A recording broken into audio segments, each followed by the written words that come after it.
Quando a gente está lendo o Gênesis ali e esbarra nesse assunto da destruição de Sodoma e Gomorra, a gente não tem noção do porquê que Deus destruiu Sodoma e Gomorra. A gente sabe que foi o pecado, mas como que originou, como que começou? Naqueles 6 anos finais de provas, os eleitos de Deus sobreviverão mediante ao cuidado dos anjos, que os conduzirá para as distantes das populosas cidades, que serão castigadas pelas 7 últimas pragas, que cairão sobre os impenitentes, ao fim dos 6 anos.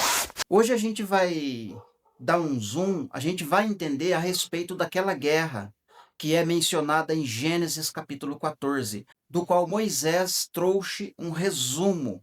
Hoje a gente vai entender um pouco o que realmente aconteceu, o que provocou aquela guerra. Então vocês vão ver quantas coisas estão escondidas dentro deste capítulo 14 de Gênesis, que envolve a guerra dos 5 contra 4, envolve a questão de Melquisedeque, envolve a questão do resgate de Ló, envolve a questão do dízimo, envolve a questão da tentação que Abraão sofreu, não vai dar para falar tudo, talvez, eu não sei, vamos ver. Envolve a questão de Salém, um reino de paz e de justiça, literal. Envolve a questão dos anjos indo até Sodoma resgatar Ló. Então, são muitos assuntos dentro de um único capítulo. Então, você precisa ficar nesse vídeo para você dar um mergulho, para ver realmente o que estava acontecendo naquela época. Inclusive o assunto do reino de Sodoma e Gomorra. Quando a gente está lendo o Gênesis ali, esbarra nesse assunto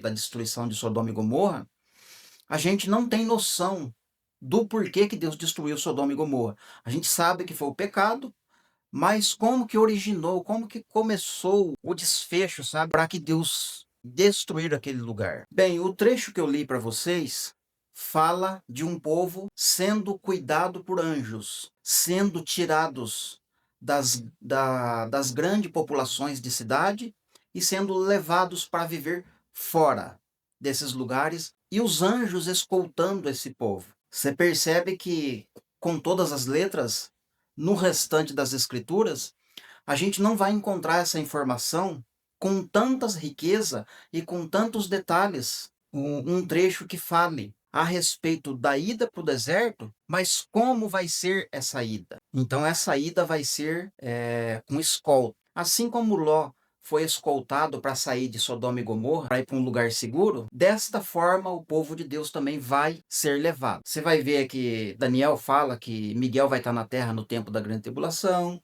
O livro do Apocalipse está recheado deste assunto, onde os anjos de Deus estão na terra. Em alguns momentos em batalha contra o império das trevas, em outros momentos conduzindo o povo para o deserto e sustentando, inclusive. Isso é chique demais, gente. Ser escoltado por anjo. Então vai ser muito. Agora, por que que o povo precisa ir para o deserto? É porque por toda a escritura você vai ver isso quando Deus fala que basta, que chega, que o pecado de tal lugar chegou à minha presença, ou o nível de pecado de tal lugar chegou ao seu nível máximo e não dá mais, eu preciso destruir aquele lugar, mas para mim destruir aquele lugar, eu preciso deslocar o meu povo para outro lugar. Então, toda vez que Deus percebe e vê que chegou a esse ponto, os anjos descem, porque não é tão fácil tirar um povo de um sistema, de um reino que Satanás preparou e levar esse povo para viver fora desse sistema. Porque Satanás vem trabalhando há muito tempo, em todas as eras, para fazer o povo, o ser humano, viver dependente do sistema, viver dependente da cidade, da energia elétrica, das coisas, sabe?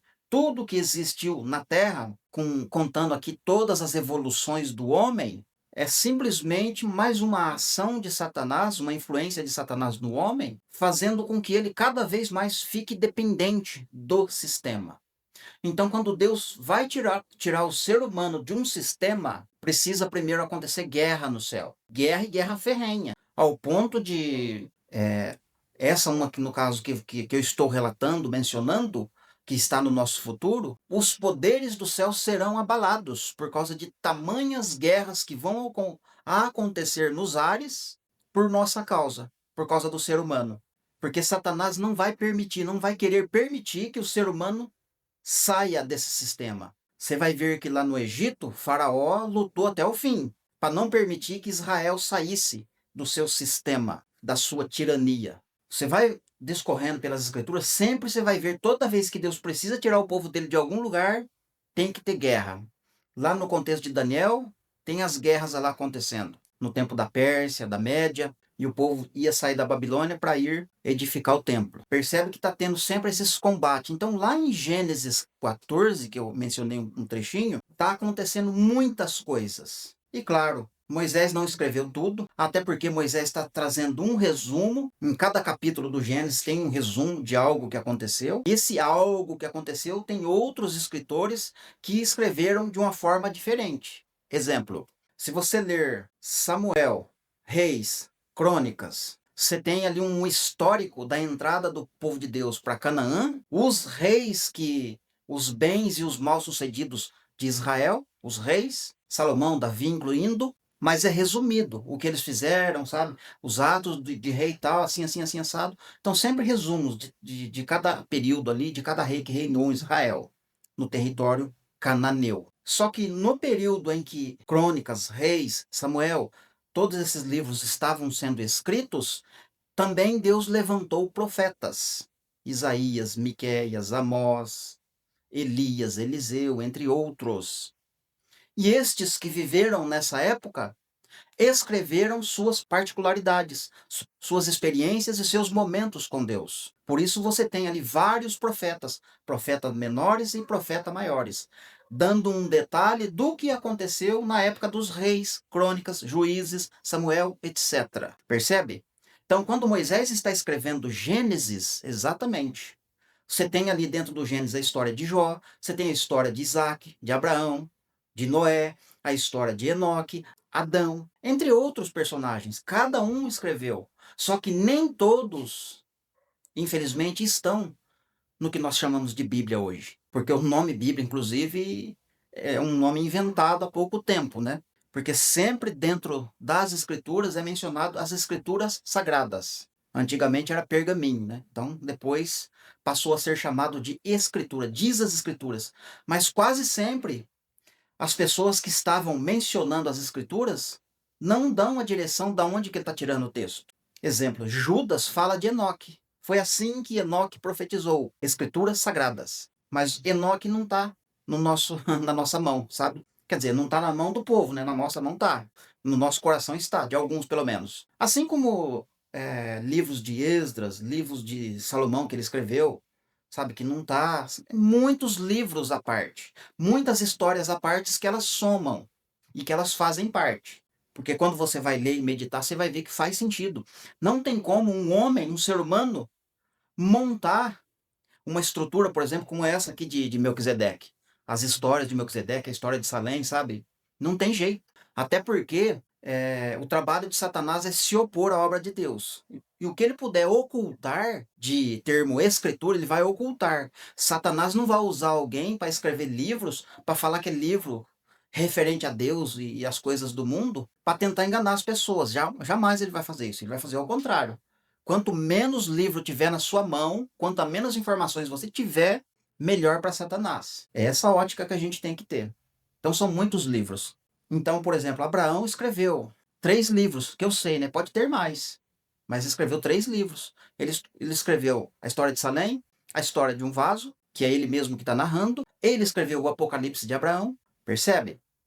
Tudo isso está dentro desse trechinho aqui de Gênesis, do capítulo 10 para frente. Mas voltando aqui então ao ponto. O trecho que eu li, né? Nos 6 anos finais, esse é o ponto. Sempre tem uma frase que destaca, né? Nos 6 anos finais de prova, os eleitos de Deus serão guardados e sustentados ao cuidado dos anjos, distante das populosas cidades.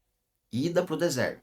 E aqui em Gênesis está falando eleitos de Deus. Não está falando que é Israel, que é judeu. Eleito, povo que foi selado, que pertence a Cristo, inclusive. Qual mais informação? Dito isso, entendido isso, e tem mais coisas para falar aqui do deserto, mas no decorrer do vídeo a gente vai trabalhando aqui a mensagem. Em qual momento que a gente precisa, qual que é o ponto de partida para a gente entender essa fala aqui no caso que Abraão está relatando. Abraão está relatando um momento, uns 2 dias, um dia ou dois, depois da grande vitória contra os 5 reis que tinham levado Ló para cativeiro. Ele estava ali em determinado momento, as pessoas estavam todo mundo curioso, sabe? Os que foram resgatados, né? Além de Ló e sua família. Oh, como que vocês conseguiram tamanho livramento usando apenas chifre de carneiro, fazendo barulho aí e esse monte de gente morta? 5 exércitos tombaram diante de vocês? Que milagre foi esse? Que coisa extraordinária foi essa? Aí Abraão começa a contar para eles a história dele, como Deus chamou ele para fazer o resgate de Ló e equipe. Ele estava contando aquela história, inclusive, e de repente o Senhor Deus veio até Abraão e falou aos ouvidos dele, não com o povo, mas com Abraão. Abraão, esse grande livramento que você acabou de passar com a equipe sua, com os 300, é o grande livramento que o meu filho, o Messias, vai fazer com o restante do povo nos últimos 6 anos. E aí tem várias informações, eu só peguei um trechinho. Várias coisas Deus fala para Abraão nesse momento, com relação ao futuro, e começa a fala desse trechinho do deserto, fala da marca da besta, fala do comprar e vender e tudo mais, um monte de coisa. Já falei na gravação passada, inclusive, né? Algumas delas. E outras ainda que eu tenho que falar em outros vídeos, porque são muitas informações que elas vão nos ajudar a entender melhor o contexto dos profetas. E, por fim, o livro do Apocalipse vai ficar muito mais fácil da gente visualizar.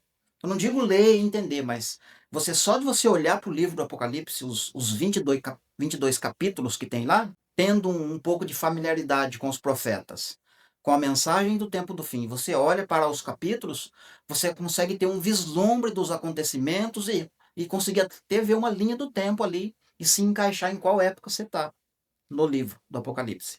Só que enquanto Abraão está tendo essa visão, essa experiência com o Senhor Deus e toda aquela vibração da vitória, a gente vai voltar um pouquinho só assim no tempo e também ver o que está acontecendo em Sodoma e Gomorra, enquanto Abraão está ali festejando a vitória, tendo experiência com Deus. O que aconteceu? Samael, o grande enganador, vou começar por aqui, não dá para começar do começo, que a história é longa.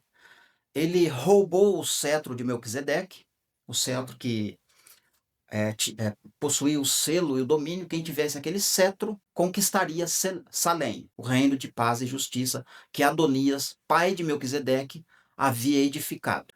Estava prestes a coroar Melquisedeque como rei.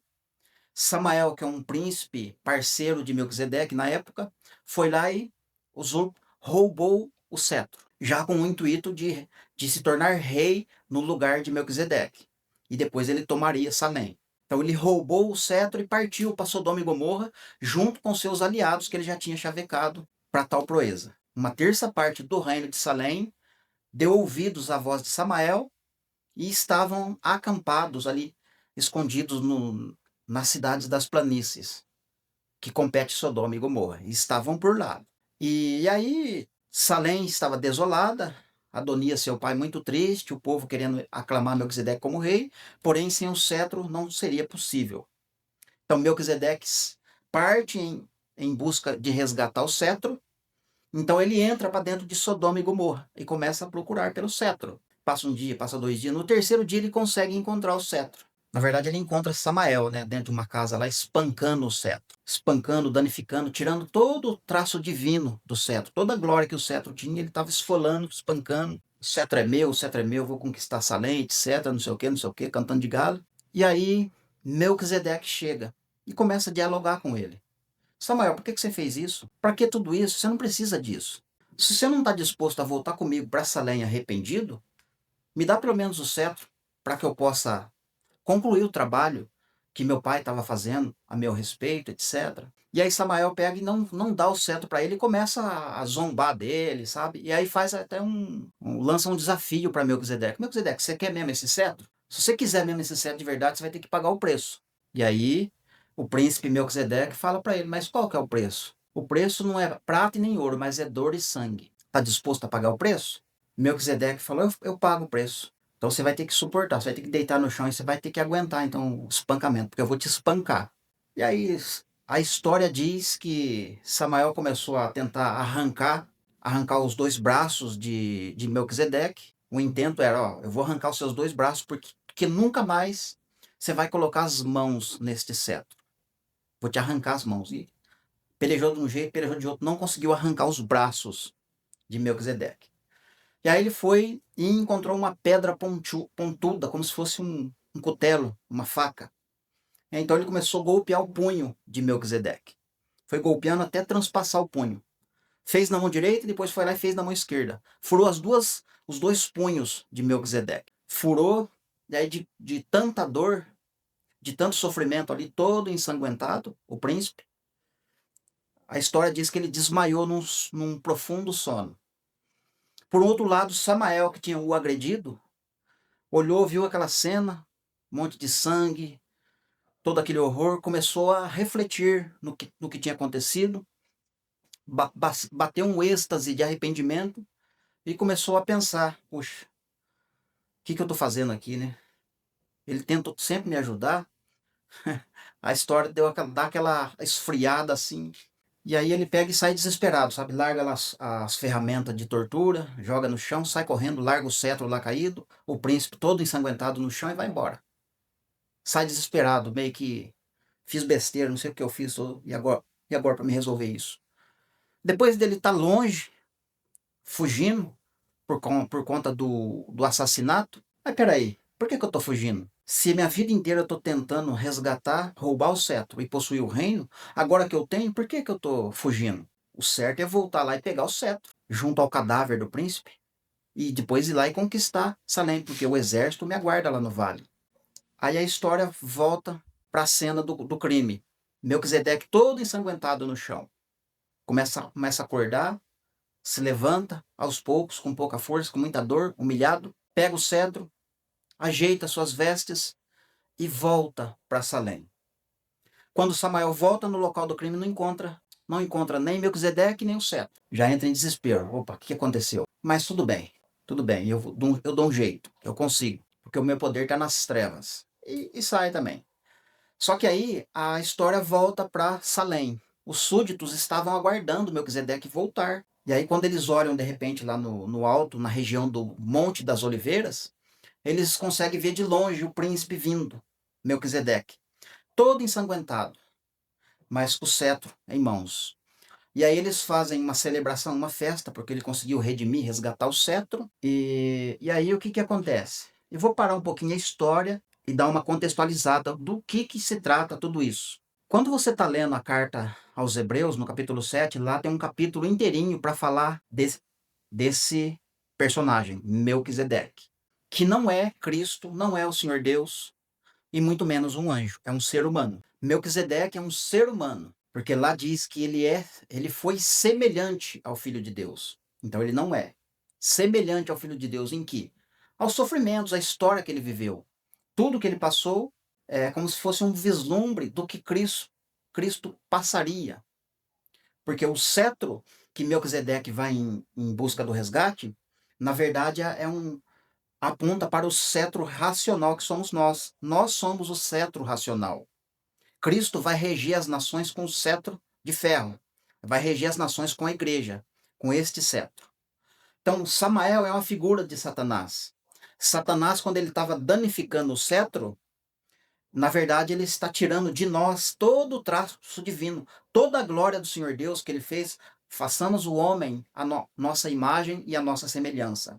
Satanás, então, começa a danificar a imagem e semelhança de Deus em nós, para que nós não sejamos como Deus, como ele o criou, danificou. Além dele tirar todo o traço divino, nos tenta com o pecado. Então, o resgate que Melquisedeque partiu em busca do cetro, fala do resgate que Cristo partiu por causa de nós. Aquele momento que Melquisedeque ficou todo ensanguentado, com os punhos transpassados, inclusive, fala da crucificação de Jesus. Porque ele foi crucificado de fato, desta forma. Sofreu muitas torturas por causa de nós. E quando ele ressuscita, o que acontece? Ele ascende aos céus, e quando ele ascende aos céus, o que acontece? Salmo de número 24, né? Abram os portões para que entre o Rei da Glória. Sabe, o Salmo 24 retrata da chegada de Jesus na Nova Jerusalém. Abram os portões do Rei da Glória, para que entre o Rei da Glória. Melquisedeque teve uma recepção quando ele chegou com o cetro, danificado lá em Salém. O súdito os aguardava. Então você percebe que tem um contraste. Você vai perceber também que Isaías, capítulo 63, diz, né? Quem é este que vem de Edom? Edom é a região de Sodoma e Gomorra. Quem é este que vem poderoso na sua marcha, na sua pisadura, mas que as suas vestes está toda suja de sangue? Porque Isaías está vendo as vestes sujas de sangue, na verdade, por causa do dia da ira de Cristo. Isso vai acontecer de fato lá em Apocalipse 14, 15. Que ele vai pisar o lagar do inimigo e isso vai sujar todas as suas vestes, porque ele vai pisar a uva, né? Que fala, é o sangue dos ímpios. Mas só que ele derramou seu sangue por causa de nós na cruz. Só que lá em Apocalipse, quando fala da crucificação de Jesus, lá em Apocalipse 11, inclusive, melhor dizendo, ali também é onde o seu Senhor foi crucificado, Egito e Sodoma. Você vê que não fala que Jesus foi crucificado em Canaã ou no território lá dos israelitas ou dos israelenses. Ele foi crucificado fora de Jerusalém, no Egito e Sodoma. Você percebe que tem uma ligação com o local aonde Melquisedeque foi espancado, sendo semelhança do Filho de Deus. Então, o sacrifício que Melquisedeque fez por causa do cetro representa o sacrifício de Cristo por causa de nós. A Salém literal que existiu representa a Nova Jerusalém. Vamos continuar agora a história literal. Então, Melquisedeque foi recebido com aplausos, com glamour, só que o dia da coroação de Melquisedeque, mesmo ele tendo o cetro em mãos, foi adiado para o próximo Yom Kippur, o próximo festa de expiação. E em outro momento eu vou gravar sobre as festas ali no Gênesis, porque a gente tem conhecimento do cumprimento ou da prática das festas com Moisés, porque Deus deu o livro da lei, né? Só que o Gênesis mostra que Deus já falava das festas para Abraão. Inclusive, Paulo escreveu, né, que Deus anunciou primeiramente para Abraão o evangelho. E o evangelho anunciado para Abraão sem as festas fica um pouquinho desconexo, né? Porque as festas são muito importantes como pano de fundo, como linha do tempo, para revelar grandes coisas, inclusive. Então, Melquisedeque, o pai de Melquisedeque adia a festa do Yom Kippur, que é festa de expiação de pecado, para o próximo ano. Lembra que a gente leu o texto do início? Nos 6 anos de prova final, no caso, 6 anos de prova final era para o povo, para os habitantes de Salém, que eles tinham que passar por uma prova, para no fim daqueles 6 anos eles seriam aprovados ou não para residir naquelas mansões que Adonia edificou dentro de Salém. É o mesmo que acontece na Nova Jerusalém. Vai ter um dia que a gente vai receber a confirmação se a gente vai residir na Nova Jerusalém ou não. E isso a gente vai ficar sabendo no dia da expiação, no dia da coroação. O mesmo que aconteceu com Melquisedeque literal. Então adiou para mais um ano o dia da festa. Então, como a festa da expiação foi adiada, a festa de Yom Kippur foi adiada para o próximo ano, Samael pegou o seu exército, a terça parte que ele conseguiu tirar de Salém, lá nas regiões de Sodoma e Gomorra, e dividiu eles em pequenos grupos e começaram a praticar atos de violência, perturbando todos os moradores da região. Isso fez com que os 4 reis, que é mencionado lá no Gênesis 14, provocassem a Kedorlaomer. Porque a intenção dos 4 reis, que está ali na região de Edom, Sodoma e Gomorra e Egito, o que eles queriam? Olha, Samael, com esses grupos dele aí, estão devastando a região. Eles causam estupro, eles causam muito tipo de violência, não respeitam os idosos, muita coisa ruim eles estão fazendo. E a gente não tem controle sobre isso. A gente não pode resolver isso sozinho. Como a gente paga imposto para Kedorlaomer, vamos interromper os impostos para Kedorlaomer.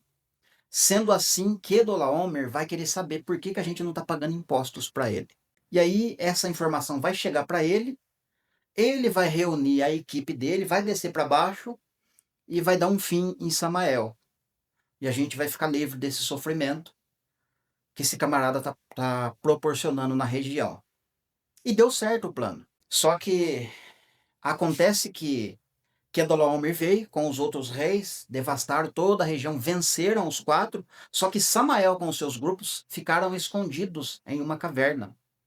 Quedorlaomer não conseguiu, de alguma forma, né, pegar Samael e equipe. E a guerra aconteceu, quem acabou pagando o pato foi os 4 reis. O problema deles não foi solucionado. Além, como não se bastasse, além de não solucionar o problema deles, levaram para cativeiro Ló com as suas 2 filhas. E aí Abraão precisa então ir resgatar Ló das garras daqueles 5 poderosos exércitos. Aí entra a parte que a gente já sabe, que Abraão venceu. E eu não falei aqui como venceu, em outro vídeo a gente vai gravar a respeito, que fala do tempo do fim também. Como que Deus vai trazer livramento para o povo de Deus que está espalhado no mundo. Ele também vai usar pessoas para fazer isso. Mesmo na companhia dos anjos. Mas vai acontecer muitas coisas grandiosas da parte de Deus. O rei Quedorlaomer voltou então lá para cima, não achou Samael com a equipe, mas levou Ló para cativeiro. E aí o que aconteceu? A história diz que passaram-se 12 meses, isto é, passaram-se um ano. Porque aí volta a falar de Melquisedeque na história. Melquisedeque está restaurado das suas feridas, né, que ele sofreu lá com Samael. O próprio cetro danificado foi restaurado também, redimido. E o dia da sua coroação chegou novamente. O dia da expiação, ou o dia de Yom Kippur, na festa literal que eles praticavam, tanto Melquisedeque quanto Abraão, chegou o dia da festa. E nesse dia, sem saber, Samael deu uma ordem para o seu exército, os seus aliados: vocês fiquem por aqui, na região de Sodoma e Gomorra. Eu vou subir até Salém para dar uma analisada no território, porque amanhã mesmo a gente vai invadir aquele território para conquistar a força. A gente vai entrar lá e a gente vai esmagar aquela galera que estão obedecendo aquele pergaminho e sendo regidas com aquele cetro do príncipe. A gente vai lá, a gente conquista Salém amanhã, mas hoje eu preciso ir lá para dar uma espiada. Preciso dar uma olhada como é que tá as coisas para amanhã a gente executar esse plano. Samael subiu, às escondidas, disfarçado, chegou lá em Salém, não encontrou ninguém, pensou: o que será que aconteceu? Será que aquela tentativa minha, um ano atrás, danificou tanto o cetro quanto o príncipe e todo mundo foi embora? E agora essa Salém está vazia para mim? Será que vai ser tão fácil assim a minha conquista? E aí ele caminhou um pouquinho mais, resolver dar um pulinho nas partes interiores do salão, onde fica o trono, o palácio, para só dar uma conferida, para confirmar se realmente estava fácil para ele. Aí chegando lá, o portão foi se abrindo, ele entrou e encontrou todos os fiéis do súdito de Salém reunidos lá dentro, todo festejando, alegre, mas não viu Adonias, não viu Melquisedeque, viu o trono vazio e pensou: o que será que está acontecendo? Foi entrando. Aí a porta fechou, escondeu atrás de um pilar e começou a observar para ver o que estava acontecendo. Por que esse povo está alegre? Eu dei uma lapada segura lá no Melquisedeque. Como que estão contentes? Não estou entendendo. Aí dali a pouco entra Adonias, pai de Melquisedeque, já faz o anúncio ao príncipe, vai entrar. A gente vai começar a festa da coroação. O Yom Kippur vai começar agora. Em outras palavras, o julgamento de Samael com a sua equipe vai ser decretado hoje, nesse momento. Samael se assustou. Tentou sair e as portas todas estavam trancadas. Teve que ficar quietinho lá ouvindo. Aí o príncipe entrou, foi coroado, teve toda lá uma cerimônia. Aí chegou o momento em que o príncipe, que agora é rei, Melquisedeque, vai dar a sentença para Samael e equipe. A terça parte que ele enganou. E aí Melquisedeque diz: Samael vai ficar preso por 6 anos. Ele com a terça parte que ele enganou. Em uma caverna. Ao fim desses 6 anos, vai ser visitado com o fogo do juízo, que no caso, literalmente aconteceu a destruição de Sodoma e Gomorra. Então, vocês percebem que o número 6, né, daqui 1 ano, daqui 6 anos, sempre falando de 7 anos, são literais para eles, mas nós vamos vivenciar tudo isso em 7 anos. Um exemplo.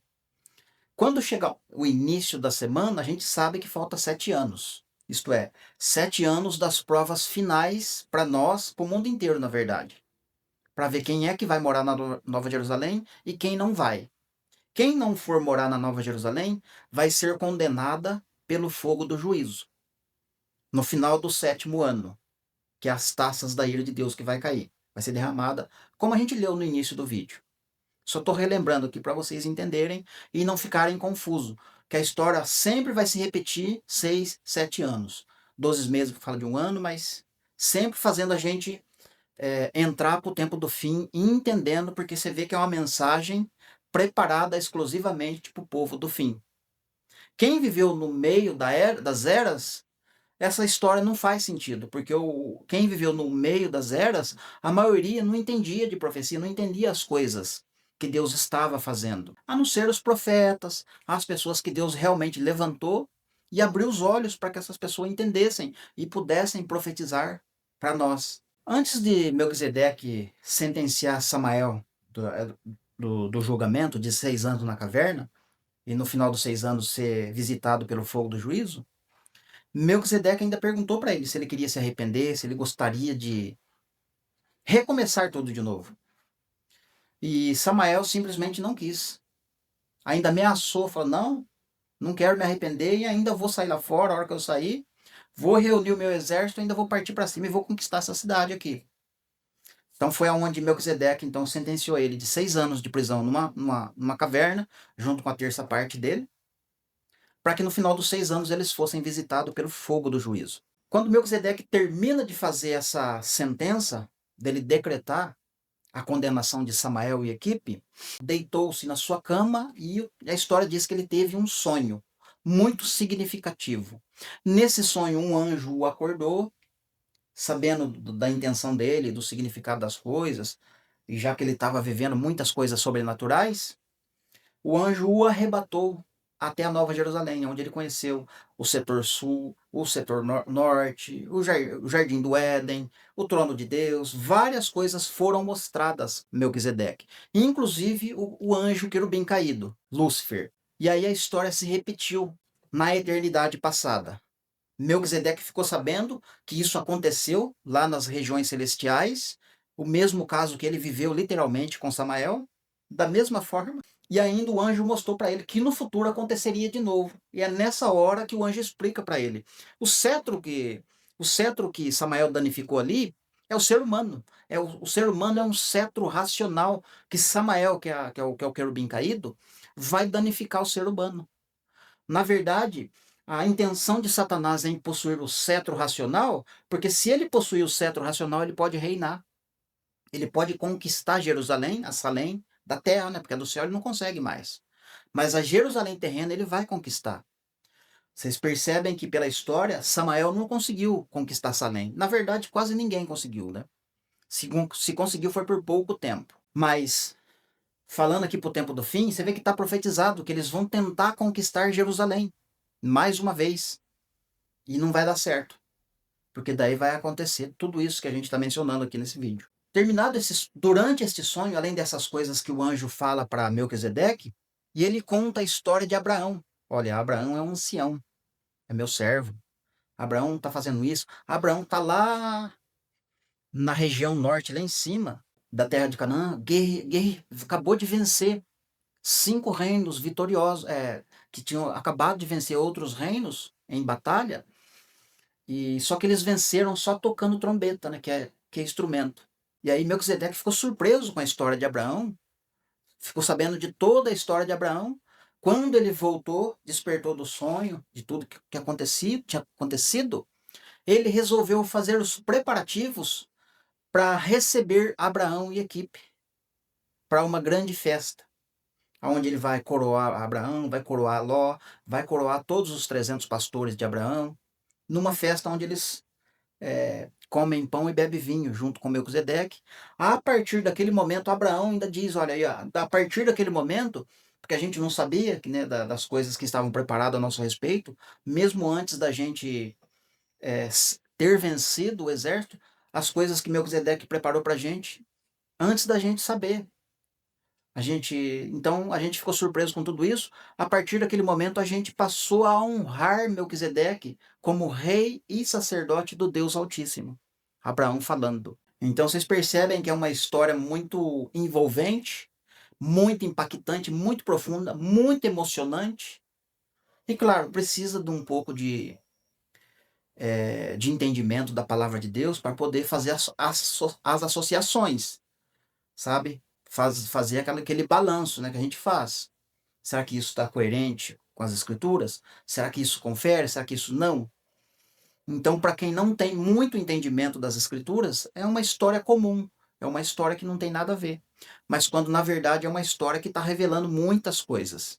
E eu ainda quero fazer gravações aqui a respeito de coisas que aconteceu na rebelião na eternidade passada. Quero fazer gravações a respeito da ida de Abraão para resgatar Ló, que fala um pouquinho antes da gente ir para o deserto, coisas que nós vamos passar e viver, se já não estiver passando, alguns de nós pelo menos, entre outros assuntos que eu quero falar a respeito da vida de Abraão, que está escondido em Gênesis, que são coisas que é importante a gente entender e descobrir, que vai confirmando cada vez mais o caminho que a gente está seguindo, as palavras que Deus tem nos dado, o segmento, sabe?